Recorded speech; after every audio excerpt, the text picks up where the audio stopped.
मंचकावर बसलेला आहे देवेंद्र फडणवीस आणि एकनाथ शिंदेजींचा एक्का। मंचकावर बसलेला आहे देवेंद्रजी आणि एकनाथ शिंदेजींचा एक्का, म्हणून मी मारतो माझ्या वतीने छक्का। कारण महायुतीचा विजय आहे पक्का। महायुतीचा विजय आहे पक्का आणि आमच्या सर्वांचा तुम्ही मान राखा। भरून गेला आहे मैदान शिवाजी पार्क,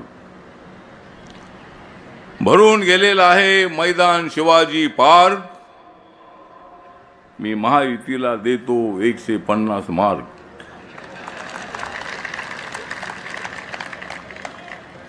ठाकरे बंधूंना देतो 40 मार्क। ठाकरे बंधूंना देतो 40 मार्क।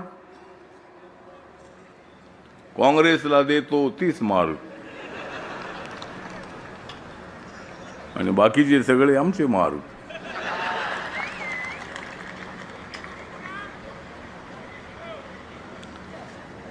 तर आजची जी सभा आहे ती सभा का कालची सभा झाली? कालच्या सभेला माणसं होती, पण कालच्या सभेपेक्षा आज मला जास्त माणसं दिसत आहेत।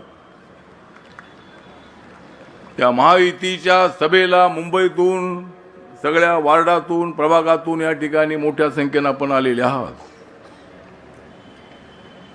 भारतीय जनता पार्टी, शिवसेना आणि आरपीआय एकत्र आल्यामुळे भाजप, शिवसेना आणि आरपीआय लोक म्हणतायत विजय आमचाच हाय। या मुंबईसाठी मोठ्या प्रमाणामध्ये देवेंद्रजींनी कामं केलेली आहेत, एकनाथ शिंदे साहेबांनी कामं केलेली आहेत। नरेंद्र मोदी साहेबांच्या नेतृत्वाखाली मोठ्या प्रमाणामध्ये मुंबईला भरपूर पैसा मिळालेला आहे। मेट्रो आहे, लोकलचं डेव्हलपमेंट आहे, रोडचं डेव्हलपमेंट आहे। मुंबईमध्ये ज्या झोपडपट्ट्या आहेत त्या झोपडपट्ट्यांच्या ठिकाणी पक्की घरं बांधण्याची स्कीम मोठ्या प्रमाणात सुरू आहे। धारावीचं डेव्हलपमेंट, सगळ्या आशिया खंडात सर्वात मोठी असणारी स्लम झोपडपट्टी, त्या ठिकाणी सुद्धा डेव्हलपमेंटचं काम सुरू होत आहे। बिडी चाळी ज्या ठिकाणी 100-120 फुटाचं घर होतं,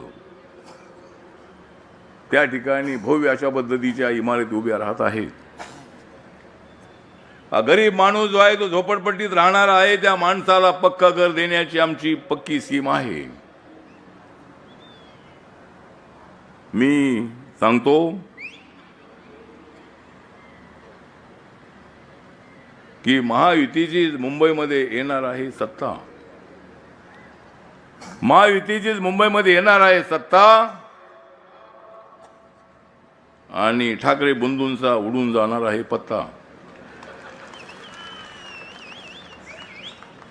हे दोन भाऊ एकत्र आलेले आहेत। या तुम्ही एकत्र, या तुम्ही एकत्र। पण ज्या बाळासाहेबांच्या विरोधामध्ये राज ठाकरे साहेब गेले, त्यावेळेला उद्धवजींचा तळफळाट झाला होता। उद्धवजी आमचे चांगले मित्र आहेत, त्यांनी आमच्यासोबत राहायला हवं होतं। 2019 मध्ये सर्वात जास्त जागा बीजेपीच्या आल्या होत्या, त्यानंतर शिवसेनेच्या जागा आल्या होत्या। आपण आमच्या सोबत राहिला असता तर धनुष्यबाण तुमच्याकडे राहिलं असतं, पण धनुष्यबाण आज एकनाथ शिंदे साहेबांकडे आहे, धनुष्यबाण आमच्याकडे आहे। जे तुमच्याकडे आहे फक्त कान आणि आमच्याकडे आहे धनुष्यबाण। तुम्ही अशा पद्धतीचा निर्णय घेतला नसता तर आम्ही सगळे एकत्र असतो, पण तुम्ही फार लांब निघून गेलात। ज्या काँग्रेस पक्षाचा बाळासाहेबांनी आयुष्यभर विरोध केला, त्याच काँग्रेस पक्षासोबत आपण गेलात। देवेंद्र फडणवीस यांच्या पाठीमध्ये खंजीर खुपसण्याचा प्रयत्न केला तुम्ही। मॅन्डेट जो होता तो मॅन्डेट हाच होता की भाजप शिवसेना मिळून सत्ता स्थापन झाली पाहिजे असाच मॅन्डेट होता, पण तो मॅन्डेट तुम्ही नाकारलात आणि तुम्ही गेलात काँग्रेस पक्षाकडे. एकनाथ शिंदे साहेब खमक्या माणूस होता. 56 आमदारापैकी 40 आमदारांना घेऊन ते देवेंद्रजींकडे आले आणि सरकार आपलं स्थापन झालं. एकनाथ शिंदे साहेबांना मुख्यमंत्री म्हणण्याची संधी मिळाली 2.5 वर्ष, आणि लाडक्या बहिणींचा निर्णय आहे, अनेक निर्णय आहे त्या सरकारने घेतले. त्यामुळं मी आपल्याला एवढंच सांगतो की देवेंद्र फडणवीस, एकनाथ शिंदेजी, आम्ही सर्वजण आम्ही एकत्रित आहोत. मुंबईच्या विकासासाठी आम्ही तुमच्यासोबत आहोत. ज्या महानगरपालिकेमध्ये मोठ्या प्रमाणामध्ये भ्रष्टाचार झाला आणि उद्धवजींकडे सत्ता यासाठीच होती की बाबा ठीक आहे आपल्याकडे सत्ता होती, ती सत्ता काढून घ्यायची आहे. या ठिकाणी महापौर आपल्या महायुतीचा बसवायचा आहे आणि त्यासाठी माझा रिपब्लिकन पक्ष भाजप शिवसेनेसोबत आहे सांगण्यासाठी मी इथं आलेलो आहे.